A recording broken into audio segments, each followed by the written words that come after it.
Dali na.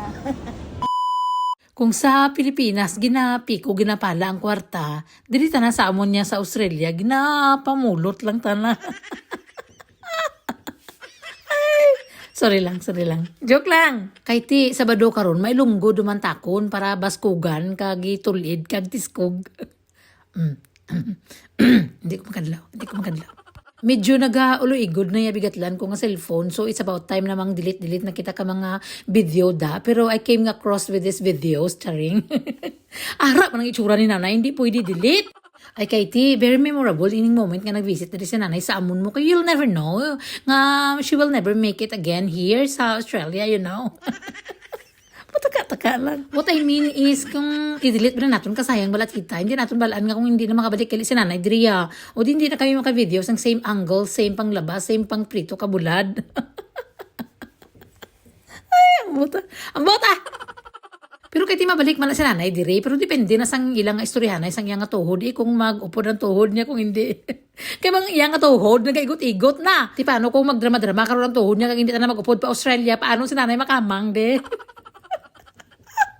Ano man tanong ng vlog ko, man lang pulos.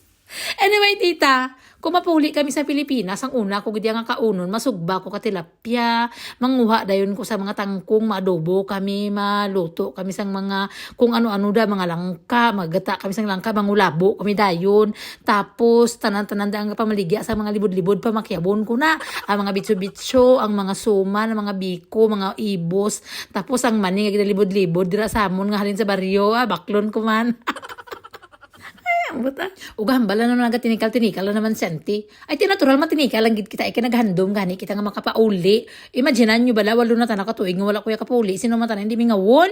Ano mingaw man takon sa umati. Ay maan na lang. Bahala ta na hindi kuya managaw sa ibang nga mga lugar-lugar na kundi na mga tourist area. Da basta mapundo lang kuya sa uma o mangita ko day malibot ko sa mga palayan tuya sa Piak Balay o machismis kuya matano kami sang saging sang mga kapitbahay ko. Tapos makapi kami tapos mabakal kami sang damo-damo nga pandesal sa baryo. Amo lang ang tanang gusto kong ipaulion dito sa amon kaya namingaw tanak ko sa amon kapitbahay pati ang akong pamilya of course tapos na makita ko dahil ng mga katigulangan sa amon kaya dira na sila katumpok kung kaysa sa balay mo kay nanay gachismis sila dira sumabot na dayon si Lula isit may hambal dayon na siya nga jakaruman mo nagalaw-alaw tanaray bata dya dahi tanawa balay alima ko ha. Namingaw, gito ko karan. Natural si nanay, ikaga mga utod ko ba? Mga itsura nila nga laway pa sa akon.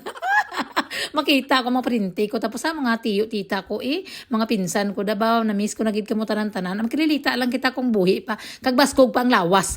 Ay kasi nanay nakalagaw na dire sa amon. At least kahit pa paano, hindi na kami medyo mag-miss-miss sa iya